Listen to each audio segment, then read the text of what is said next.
Welcome to Arzoo podcast. मेरा नाम है आरज़ू गोयल। क्या आपको भी डर है कि जो कुछ भी नेपाल में हुआ, वो कभी इन फ्यूचर भारत में ना हो जाए? तो हम आज इसी टॉपिक पर बात करेंगे कि क्या-क्या सिमिलैरिटीज़ भारत और नेपाल में नज़र आती हैं। आपने सब कुछ देखा है पिछले कुछ दिनों में नेपाल में जो कुछ भी हुआ है और आपको भी कहीं न कहीं डर है कि इंडिया में इन फ्यूचर ऐसा कुछ ना हो। नेपाल से भारत को क्या सीखना चाहिए, हम इस पर भी आज डिस्कस करेंगे। उसके साथ-साथ इंडिया में ऐसी सिचुएशन कभी भी क्यों नहीं होनी चाहिए, उन पॉइंट्स को भी हम बताएँगे। और उसके साथ-साथ हम बात करेंगे कि क्या रिफ़ॉर्म्स तुरंत गवर्नमेंट को लाने चाहिए, जिससे बांग्लादेश में, नेपाल में जो कुछ भी हुआ है, वो कभी भी भारत में ना हो। तो चलिए वीडियो की शुरुआत करते हैं।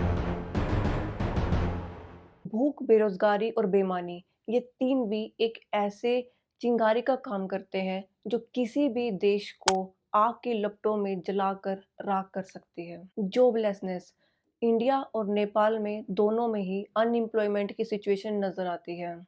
अगर इंडिया का 60% यूथ को जॉब्स ना मिले, तो जैसा नेपाल में हुआ है वैसा ही अनरेस्ट आगे जाकर के इंडिया में भी हो सकता है। करप्शन, पॉलिटिकल इलाइट और मिनिस्टर्स पर करप्शन के चार्जेस नेपाल में भी लगे हैं और इंडिया में ऐसे एक्विजिशंस लगना तो आम सी बात हो गई है।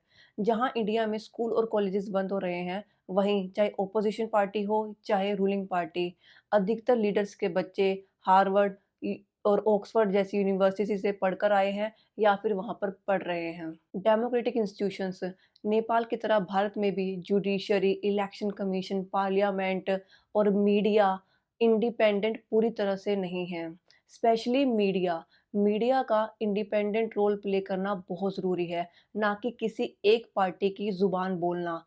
चैनल पर आकर कुत्ते बिल्लियों की तरह लड़ना इंडिया में मीडिया के लिए एक आम सी बात हो गई है, जो कि बिल्कुल सही नहीं है, क्योंकि ऐसे में लोगों का ट्रस्ट नहीं बन पाता। सोशल मीडिया बैन, नेपाल में प्रोटेस्ट का मेन रीज़न रहा सोशल मीडिया बैन और ऐसे डिजिटल रेस्ट्रिक्शंस इंडिया में भी बार-बार देखने को मिलते हैं। फिर चाहे वो ऐप्स पर बैन हो या फ्रीडम ऑफ स्पीच हो। पब्लिक एंगर, लोग चाहे नेपाल के हों या फिर इंडिया के, वे अक्सर शांत रहते हैं, लेकिन जो डिससैटिस्फैक्शन उनका सिस्टम के प्रति होता है, वो अंदर ही अंदर बढ़ता रहता है, जो कि एक समय पर जाकर एक भयानक प्रोटेस्ट का रूप ले लेता है। अब बात करते हैं नेपाल जैसी सिचुएशन भारत में इन फ्यूचर कभी क्यों नहीं होनी चाहिए। जैसी सिचुएशन नेपाल में हुई है, अगर ऐसी सिचुएशन भारत में होती है कभी, तो वो उसके कॉन्सिक्वेंसेज़ डिज़ास्टर्स हो सकते हैं। एज़ अ सिटिज़न मैं तो नहीं चाहूँगी कि मेरे प्यारे भारत में ऐसी सिचुएशन, ऐसे क्राइसिस कभी भी आएँ। और उसके क्या कारण हैं? पहला, क्योंकि ऐसी सिचुएशन नेशनल यूनिटी को खतरे में डाल सकती है। इंडिया की डाइवर्सिटी और साइज़ नेपाल के मुताबिक काफ़ी बड़ी है।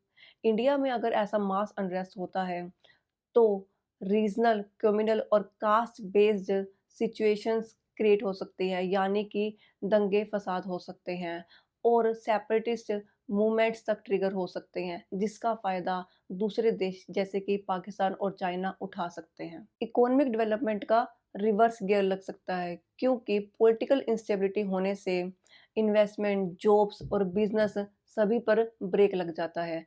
इंफ्रास्ट्रक्चर प्रोजेक्ट्स, एक्सपोर्ट्स, इंडस्ट्रीज़, ये सभी सफ़र कर सकते हैं। इसके साथ-साथ इंडिया की ग्रोथ स्लो हो सकती है और ग्लोबल रेपुटेशन पर भी फ़र्क डाल सकती है। Public safety, large scale unrest होने से law and order system collapse होने का रिस्क रहता है, जिससे सोशल हार्मनी बिगड़ सकती है, क्राइम रेट्स बढ़ सकते हैं और कॉमन लोगों की सेफ्टी कॉम्प्रोमाइज़ हो सकती है। जैसे पहले बांग्लादेश में और अब नेपाल में देखने को मिला है कि ऐसी सिचुएशन का फ़ायदा क्रिमिनल्स उठाते हैं।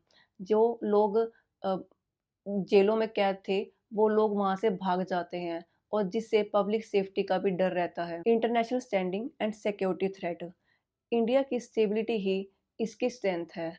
इंस्टेबिलिटी से ग्लोबल फोरम, डिप्लोमेसी और स्ट्रेटजिक इंटरेस्ट पर वीक पड़ते दिखाई देंगे हम। प्लस ओपन बॉर्डर्स पर सिक्योरिटी रिस्क ऐसे टाइम पे मल्टीपल हो जाता है। No strong alternative, only cures. Government change या फिर हम बोले तो सत्ता पलट सिर्फ और सिर्फ वोटिंग के थ्रू या फिर पब्लिक रिफॉर्म्स के थ्रू होना चाहिए, प्रोटेस्ट के थ्रू नहीं। क्योंकि अगर प्रोटेस्ट के थ्रू होता है तो ऐसी सिचुएशन में एनार्की बढ़ जाती है और जिसका फायदा हमेशा दुश्मन देश उठाते हैं। अब बात करते हैं वो कौन से 5 रिफॉर्म्स हैं जो भारत को तुरंत लागू कर देने चाहिए। पहला, youth employment and skill development. National level पर अर्बन और रूरल दोनों के लिए एम्प्लॉयमेंट स्कीम्स एक्सपेंड होनी चाहिए, specially youth oriented public employment programmes और स्किल ट्रेनिंग इनिशिएटिव्स। एजुकेशन और इंडस्ट्रीज का लिंकेज मजबूत होना चाहिए। इंटर्नशिप्स और वोकेशनल अपस्किलिंग पर फोकस होना चाहिए। Second, transparent and accountable governance. Government, political parties और ब्यूरोक्रेसी में real time transparency and accountability के प्रोटोकॉल्स लागू होने चाहिए, जैसे कि dashboards, open data, third party audits for spendings and schemes. Inclusive and participative democracy. Policy decisions में youth, minority और सिविल सोसाइटी को इन्वॉल्व करना होगा। रेगुलर कंसल्टेशंस होने चाहिए, ओपन टाउन हॉल्स और एविडेंस बेस्ड पॉलिसी मेकिंग को सिस्टम का हिस्सा बनाना होगा। कास्ट और रिलीजन बेस्ड पॉलिटिक्स से दूर रहना होगा। Plus equal opportunity for all model को एक्टिवेट करें, जिससे लोगों का ट्रस्ट बिल्ड हो सिस्टम की तरफ। Fourth, protection of digital rights and expression. Freedom of speech, access to social media और डिजिटल बैन पर क्लैरिटी होनी चाहिए। सब कुछ कंफ्यूजिंग नहीं होना चाहिए। किसको कब क्या बोलना है, क्या यूज़ करना है, फेयर यूज़ पता होना चाहिए। तो क्लैरिटी होनी चाहिए। ड्यू प्रोसेस इस्टेब्लिश करें, जिससे यूथ का ट्रस्ट बना रहे और डायलॉग्स कंटिन्यू हों। फिफ्थ, पब्लिक सर्विस और welfare delivery reforms. Employment, education, health और बाकी भी जितनी भी गवर्नमेंट की सर्विसेज हैं, उन्हें घर घर पहुंचाने का टारगेट सेट होना चाहिए।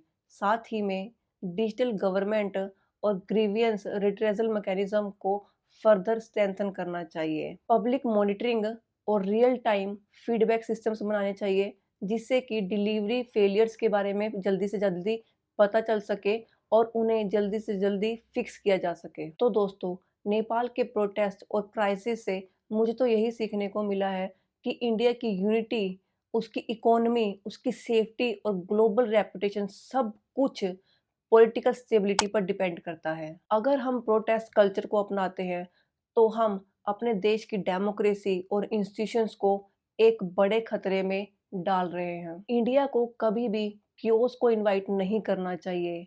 वोट करें, रिफॉर्म्स मांगे, लेकिन नेशनल यूनिटी को हमेशा हमेशा प्रायोरिटी पर रखें। हमारी वजह से देश में किसी भी तरह का कोई भी खतरा नहीं आना चाहिए। इन सब पर आपके क्या थॉट्स हैं, कमेंट सेक्शन में ज़रूर बताइएगा। मिलते हैं आपसे नेक्स्ट वीडियो में। तब तक अपना ख्याल रखें और ऐसा कुछ भी काम ना करें जिससे हमारे प्यारे भारत में नेपाल जैसे क्राइसिस या अनरेस्ट जैसी सिचुएशन क्रिएट हो। क्योंकि देश है तो हम हैं। जय हिंद, राधे राधे।